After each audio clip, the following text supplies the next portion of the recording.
या मार्गावरील खड्डे इतके खोल आहेत की त्यावर डांबर टाकून डागडुजी करणं अत्यंत गरजेचं झालंय।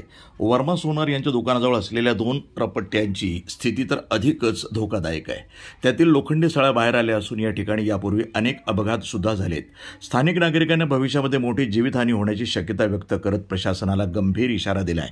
या निवेदनामध्ये रोशनपुरा येथील सलीमभाई यांच्या घराजवळ, डॉक्टर इंगळे यांच्या घराजवळ, पंचशील वाडीत आणि प्रभाग क्रमांक 6 मधील हनुमान मंदिराजवळ नवीन रपट्टे तयार करण्याची मागणीही करण्यात आली आहे। जुनी वस्ती येथील रहिवाशांनी या परिस्थितीबद्दल तीव्र नाराजी व्यक्त केली आहे। त्यांनी सांगितलं की नगराध्यक्ष द्वारका प्रसाद दुबे यांनी स्वतः अनेकदा प्रशासनाकडे या रस्त्याच्या दुरुस्तीसाठी विनंती केली, परंतु तरीही कोणती ठोस कारवाई झालेली नाहीये। जेव्हा नगराध्यक्षांच्याच मागण्यांकडे गांभीर्याने पाहिलं जात नाही तेव्हा सामान्य नागरिकांच्या तक्रारीकडे कोण लक्ष देणार असा संतप्त प्रश्न त्यांनी उपस्थित केला आहे। प्रतिनिधी अहम रजा खान, NTV न्यूज मराठी, मूर्तिजापूर।